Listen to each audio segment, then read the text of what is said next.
السلام علیکم ورحمۃ اللہ وبرکاتہ۔ بسم اللہ الرحمن الرحیم۔ الحمد للہ الذی علم بالقلم علم الانسان ما لم يعلم والصلاة والسلام علی نبیہ الامی المزکی المعلم المبعوث رحمۃ للعالمین وعلی آلہ وصحبہ ومن تبعہم بإحسان الی یوم الدین، اما بعد۔ اللہ کی توفیق اور اس کے فضل و کرم سے عقیدہ توحید کی پہلی کتاب دین کے اصول اور مراتب، درس نمبر 9، کلمہ توحید کے بعد شروع۔ صرف زبان سے کلمہ توحید کا اقرار کر لینے سے انسان جہنم سے نہیں بچ سکتا اور نہ ہی جنت میں داخل ہو سکتا ہے، بلکہ اس اقرار کے ساتھ ضروری ہے کہ وہ اس کلمے کے شروط کو پورا کرے۔ شرط نمبر 1، علم، جس کی ضد جہالت ہے، یعنی اس کلمے کا علم سیکھے اور معنی اور مفہوم معلوم کرے۔ اللہ تعالیٰ نے فرمایا فَاعْلَمْ أَنَّهُ لَا إِلَٰهَ إِلَّا اللَّهُ، سورہ محمد آیت نمبر 19۔ اے نبی صلی اللہ علیہ وسلم، آپ جان لے کہ اللہ کے سوا کوئی سچا معبود نہیں۔ رسول اللہ صلی اللہ علیہ وسلم نے فرمایا من مات وهو يعلم أنه لا إله إلا الله دخل الجنہ، مسلم کی حدیث۔ جو شخص اس حال میں مر جائے کہ وہ جانتا تھا کہ لا الہ الا اللہ کیا ہے تو وہ جنت میں داخل ہوگا۔ قبر کے سوالات کا جواب کافر اور منافق بھی دے گا، لیکن وہ جواب میں اپنی جہالت کا اقرار بھی کرے گا۔ لا ادری كنت اقول ما يقول الناس فيقول لا دريت ولا تليت، مجھے معلوم نہیں، میں وہی کچھ کہتا تھا جو لوگ کہتے تھے، چنانچہ اس سے کہا جائے گا تو نے نہ سمجھا نہ پڑھا، بخاری کی حدیث ہے۔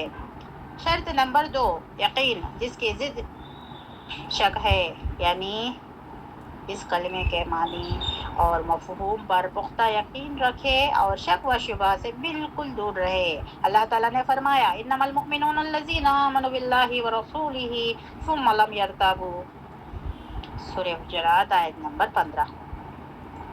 مومن تو وہ ہے جو اللہ اور اس کے رسول پر پکا ایمان لائے، پھر شک و شبہ نہ کرے۔ رسول اللہ صلی اللہ علیہ وسلم نے فرمایا اشہد ان لا الہ الا اللہ وانی رسول اللہ لا یلقی اللہ بہما عبد غیر شاک الا دخل الجنہ، مسلم کی حدیث ہے۔ میں گواہی دیتی ہوں کہ اللہ کے سوا کوئی سچا معبود نہیں ہے اور محمد صلی اللہ علیہ وسلم اللہ کے رسول ہیں۔ جو بندہ ان دونوں شہادتوں کے ساتھ اللہ سے ملاقات کرے جن میں کوئی شک نہ کرے تو وہ جنت میں داخل ہوگا۔ رسول اللہ صلی اللہ علیہ وسلم اور ابو ہریرہ رضی اللہ عنہ یہ وقت میں تھے۔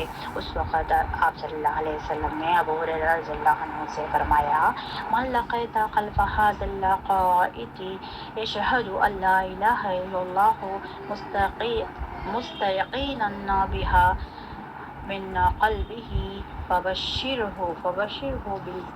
فبشرہ بالجنہ، جو شخص تمہیں اس باغ کے دیوار کے پیچھے ملے وہ سچے دل سے یقین کے ساتھ لا الہ الا اللہ کی گواہی دیتا ہے تو اسے جنت کی خوشخبری دے دو۔ شرط نمبر 3، قبول، جس کی ضد رد اور انکار ہے، یعنی قول اور فعل سے اس کلمے کے تقاضے کو قبول کرنا اور انکار سے دور رہنا۔ اللہ تعالیٰ نے فرمایا انہم کانوا اذا قیل لہم لا الہ الا اللہ یستکبرون ویقولون ائنا لتارکو آلہتنا لشاعر مجنون، سورہ صافات آیت نمبر 35-36۔ یہ وہ لوگ ہیں کہ جب ان سے کہا جاتا ہے کہ اللہ کے سوا کوئی سچا معبود نہیں تو یہ سرکشی کرتے تھے اور کہتے تھے کہ کیا ہم اپنے معبودوں کو ایک دیوانے شاعر کی بات پر چھوڑ دیں۔ نعوذ باللہ من ذالک۔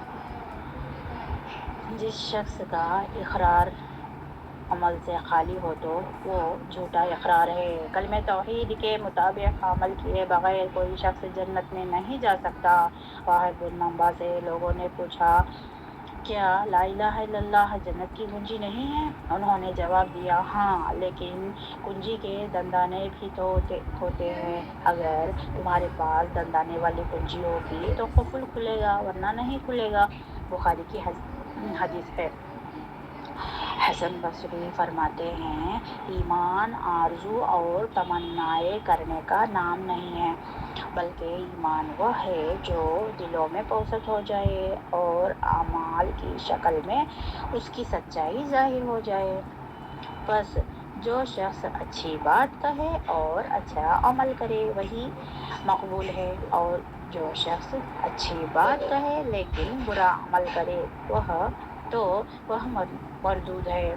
اللہ تعالی ہم سب کو کلمہ توحید کے شروط اچھے سے عمل کر کے اللہ کو راضی کرنے کی زندگی گزر کرنے کی توفیق عطا فرمائے، آمین۔ اللہ تعالی ہمارے لیے دین دنیا اور آخرت میں کامیابی کے ذرائع بنا دے، آمین یا رب العالمین۔ وآخر دعوانا الحمد للہ رب العالمین۔ السلام علیکم ورحمۃ اللہ وبرکاتہ۔